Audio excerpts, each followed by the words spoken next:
ये जो बात मैंने आपको कही है कि जो लिखा है कैप्शन में कि इस वीडियो के सवालों का जवाब आपको बताएगा कि आप किस तरह से अपने बच्चों को इस न्यू वर्ल्ड ऑर्डर से और अगली आने वाली इस विश्व व्यवस्था से, ग्लोबल एलीट से बचा सकते हैं।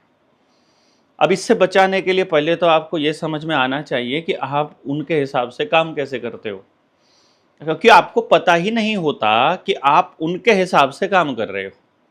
तो इसमें जो हम अपनी वीडियोस में, ट्रेनिंग्स में डिटेल में आपको बताते रहते हैं, और ट्रेनिंग्स का पर्पस होता है कि जितने भी लोग ट्रेनिंग में आते हैं वो एक तो एक दूसरे से मिल लें, अपना जो भी उनका साथ में सामूहिक तरीके से काम करना संभव होता है उन लोगों को साथ लेके वो आगे बढ़ें। क्योंकि देखिए, एक व्यक्ति समाधान नहीं दे सकता है। तो हम आपको अगर ये डाउट हो या आपको ये लगता हो कि देवेंद्र बलारा या उनकी टीम या जनता सरकार मोर्चा समाधान देगा, ये नहीं इशू होता है। कोई व्यक्ति पूर्ण समाधान नहीं दे सकता है। जितना हमको पता है हम उतना ही आपको बता पाएंगे और उसी के हिसाब से आगे चर्चा कर पाएंगे। तो आप जो हमने आपको बताया है उसके हिसाब से आप तय करेंगे कि भविष्य में आप अपने बच्चों के लिए किस तरह का माहौल तैयार करना चाहते हैं।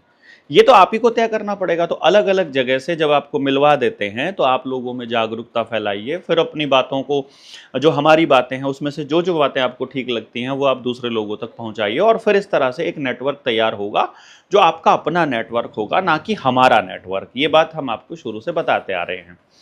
तो अपनी ट्रेनिंग्स में हमने आपको एक चीज़ बताई थी कि इनका जो सबसे बड़ा खेल है और इनका जो सबसे बड़ा षड्यंत्र है वो चलता है शहर से।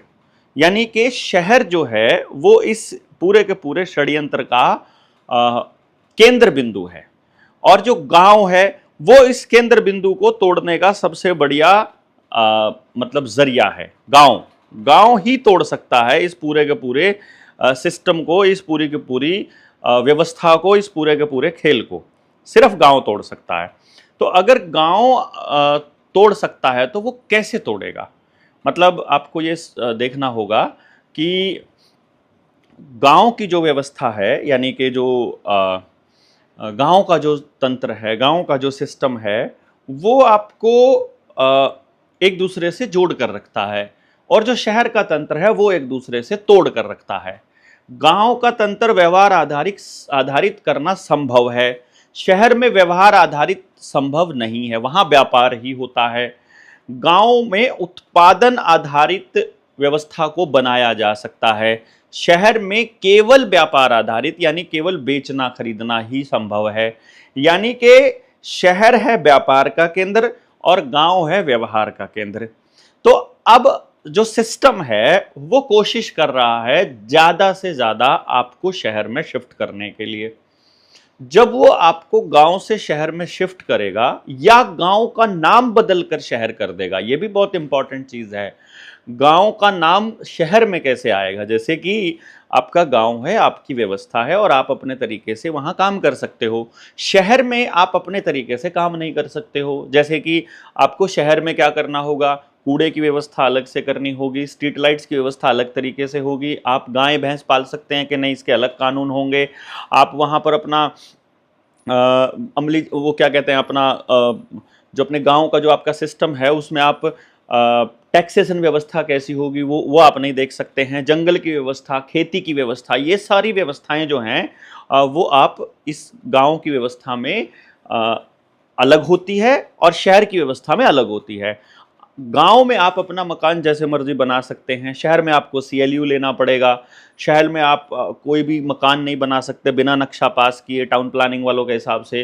तो वहां पर व्यवस्था में कंट्रोल है शहर में इल्यूमिनाती का, यानी कि दुनिया के शासकों का, यानी कि वर्ल्ड इकोनॉमिक फोरम का, यानी कि व्यापारियों का। और जो गांव में जो ताकत है वो गांव की है। तो अब ये क्या करेंगे, गांव को शहर में शामिल करते रहेंगे, यानी शहर के नजदीक आ जाएगा गांव। तो शहर का एक्सटेंशन इस तरीके से करेंगे कि वो गांव की तरफ चले। आप ये ध्यान दीजिएगा, सड़कों के तरफ चलते चलते वो जमीनों को हथियाते रहेंगे। तो थोड़े टाइम के बाद नहर में कोई एरिया आ जाएगा, थोड़े टाइम के बाद कोई बड़े एलिवेटेड रोड में आ जाएगा, फिर कोई फैक्ट्री में आ जाएगा, म्यूनिसिपल कॉरपोरेशन में आ जाएगा, या किसी भी तरह से वो शहर में आ जाएगा कि इसके 5 किलोमीटर के दायरे में तुम रजिस्ट्री नहीं कर सकते, इसके 5 किलोमीटर के दायरे में तुम खेती नहीं कर सकते, तुम इसमें CLU नहीं कर सकते, तुम इसमें रजिस्ट्रियां या दूसरे काम नहीं, व्यापारिक काम नहीं कर सकते। इस तरह के नियम कायदे कानून आ जाएंगे, क्योंकि अब वो म्यूनिसिपल कॉरपोरेशन में आ गया। तो शहर का एक्सटेंशन करते रहेंगे, उधर से सड़कों के आसपास का दायरा वो होगा, फिर गांव के आसपास कोई ना कोई टाउनशिप बना देंगे, और इस तरह से वो टाउनशिप में आ जाएगा, यानी शहर में आ जाएगा, और गांव की जो अपनी इंडिपेंडेंट व्यवस्था है उसको तोड़ देगा। जैसे ये जींद में IMT वाला पॉइंट है, गुड़गांव का जो हालत है, ये भी इसी चीज का हिस्सा है कि किसी तरह से गांव अपनी स्वायत्ता को छोड़कर, अपनी एकाधिकार को छोड़कर वो सिस्टम के अंडर आ जाए। तो अब इसका मतलब ये हुआ कि पढ़ने के लिए भी आपको शहर भेज रहे हैं वो, इलाज के लिए भी शहर भेज रहे हैं वो, आपको नौकरी के लिए भी शहर भेज रहे हैं, दुकानदारी के लिए भी शहर भेज रहे हैं, बिजनेस के लिए भी शहर भेज रहे हैं, और कोई भी काम है उस मैकेनिक बनना है तो भी शहर भेज रहे हैं। और आप PG में रहो, आप हॉस्टल में रहो, आप डेली अप डाउन करो, आप कुछ भी करो, आपको शहर में भेज रहे हैं। यानी पर्पस क्या है उनका, मैक्सिमम आपको शहर में भेजना। अब ये जो व्यवस्था है, ये जो तरीका है इनका शहर में भेजने का, जो काम है इनका, ये अपने तरीके से ये लोग चला रहे हैं। अब अभी क्या है कि जब ये व्यवस्था इनकी काम नहीं करेगी तो फिर ये गांव को किसी और एंगल से तोड़ेंगे। तो अब आप लोगों को ये देखना है, और मुझे जो सवाल है जो आपके सामने, वो सवाल ये है कि आप अपने गांव से शहर में किस लिए जाते हो। यानी आपने अपने गांव से शहर जाना शुरू किया तो वो किस पर्पस से शुरू किया, और वो जो पर्पस था वो गांव में किस तरह से लागू हो सकता है। यानी जिस काम के लिए आप शहर जा रहे हो, क्या वो गांव में संभव है लागू होना, और यदि संभव है तो आपका कितना पैसा बचेगा। एक पहला नंबर, आपका कितना पैसा बचेगा, सिर्फ आपका बचेगा या गांव के सभी लोगों का बचेगा और बहुत से लोगों का बचेगा, और अगर बचेगा तो अंदाजन कितना पैसा बचेगा। और अभी पैसा नहीं, समय भी बचेगा।